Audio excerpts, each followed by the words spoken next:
बहुत साल पहले की बात है। एक आलसी लेकिन भोला भाला युवक था, आनंद। दिन भर कोई काम नहीं करता, बस खाता ही रहता और सोए रहता।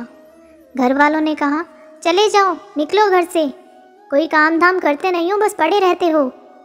वह घर से निकलकर यूं ही भटकते हुए एक आश्रम पहुंचा। वहां उसने देखा कि ये गुरुजी हैं। उनके शिष्य कोई काम नहीं करते, बस मंदिर की पूजा करते हैं।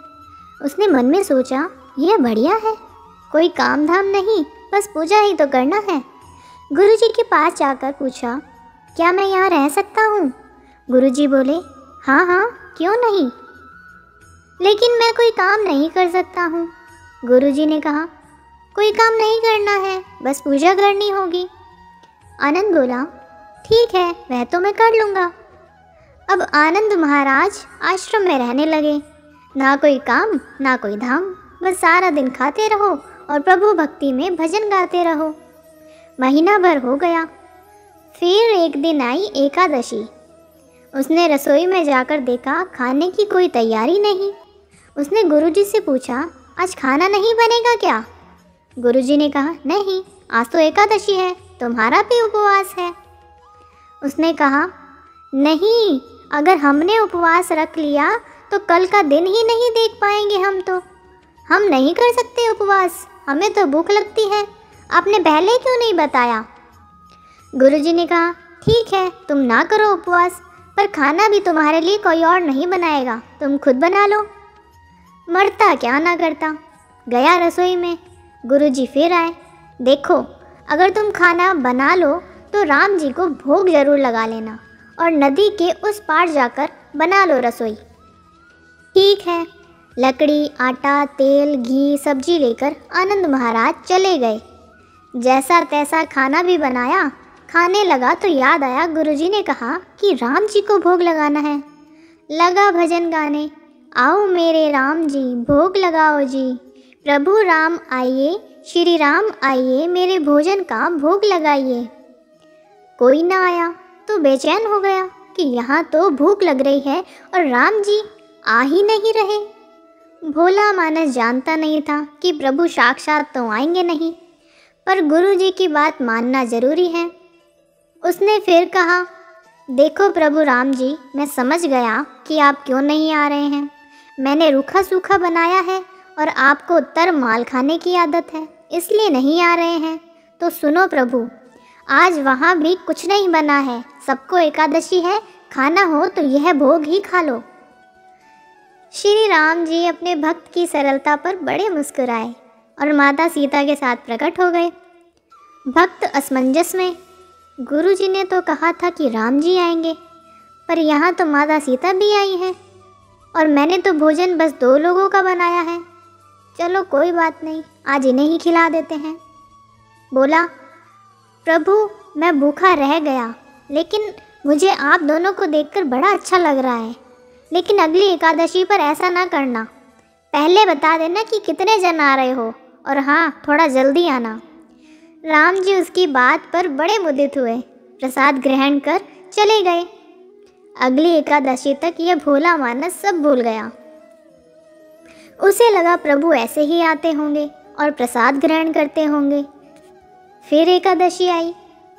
गुरुजी से कहा, मैं चला अपना खाना बनाने, पर गुरुजी थोड़ा ज़्यादा अन्न लगेगा, वहाँ 2 लोग आते हैं। गुरुजी मुस्कुराए, भूख के मारे बावला है, ठीक है, ले जा और अनाज ले जा। अब की बार उसने 3 लोगों का खाना बनाया। फिर गुहार लगाई, प्रभु राम आइए, सीता राम आइए, मेरे भोजन का भोग लगाइए। प्रभु की महिमा भी निराली है। भक्त के साथ कौतुक करने में उन्हें भी बड़ा मज़ा आता है। इस बार वे अपने भाई लक्ष्मण, भरत, शत्रुघ्न को लेकर आ गए। भक्त को चक्कर आ गए, यह क्या हुआ? एक का भोजन बनाया तो 2 आए, आज 2 का खाना ज़्यादा बनाया तो पूरा खानदान आ गया। लगता है आज भी भूखा ही रहना पड़ेगा। सबको भोजन लगाया और बैठे बैठे देखता रहा। अनजाने ही उसकी भी एकादशी हो गई। फिर अगली एकादशी आने से पहले गुरुजी से कहा, गुरुजी, ये आपके प्रभु राम जी अकेले क्यों नहीं आते? हर बार कितने सारे लोग ले आते हैं। इस बार अनाज ज़्यादा देना। गुरुजी को लगा कहीं यह अनाज बेचता तो नहीं है, देखना पड़ेगा जाकर। भंडार में कहा, इसे जितना अनाज चाहिए दे दो, और छुपकर उसे देखने चल पड़े।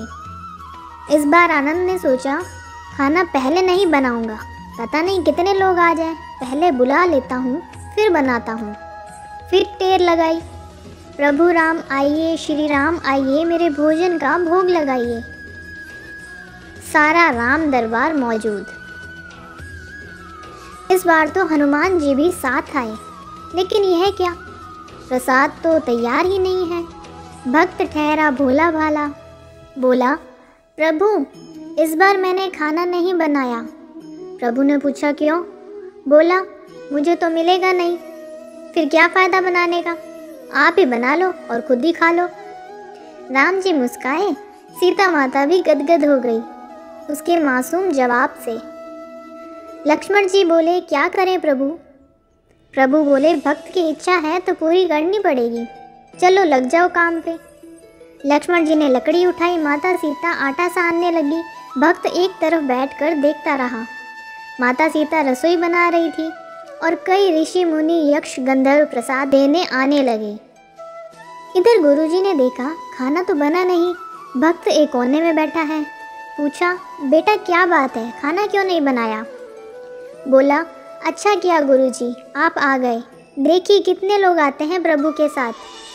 गुरुजी बोले, मुझे तो कुछ नहीं दिख रहा तुम्हारे और अनाज के सिवा। भक्त ने माथा पकड़ लिया, एक तो इतनी मेहनत करवाते हैं प्रभु, भूखा भी रखते हैं और ऊपर से गुरुजी को दिख भी नहीं रहे हैं, यह और बड़ी मुसीबत है। प्रभु से कहा, आप गुरुजी को क्यों नहीं दिख रहे हैं? प्रभु बोले, मैं उन्हें नहीं दिख सकता। बोला, क्यों? वे तो बड़े पंडित हैं, ज्ञानी हैं, विद्वान हैं, उन्हें तो बहुत कुछ आता है, उनको क्यों नहीं दिखते आप? प्रभु बोले, माना कि उनको सब आता है, पर वे सरल नहीं हैं तुम्हारी तरह, इसलिए उनको नहीं दिख सकता। आनंद ने गुरुजी से कहा, गुरुजी प्रभु कह रहे हैं आप सरल नहीं हैं, इसलिए आपको नहीं दिखेंगे। गुरुजी रोने लगे, वाकई मैंने सब कुछ पाया पर सरलता नहीं पा सका तुम्हारी तरह, और प्रभु तो मन की सरलता से ही मिलते हैं। प्रभु प्रकट हो गए और गुरुजी को भी दर्शन दिए। इस तरह एक भक्त के कहने पर प्रभु ने रसोई भी बनाई। यह भक्ति कथा लोक श्रुति पर आधारित है। फिर मिलेंगे दोस्तों एक नई कहानी के साथ। तब तक के लिए हंसते रहें, मुस्कुराते रहें, अपना ख्याल रखें और इसी तरह हमारे साथ जुड़े रहें। धन्यवाद। अगर आपको ये कहानी अच्छी लगी और इससे कुछ सीख मिली तो चैनल को सब्सक्राइब ज़रूर करें। आपका एक सब्सक्राइब हमें इसी तरह से नई नई कहानियाँ आपके लिए लाने के लिए प्रेरित करता है।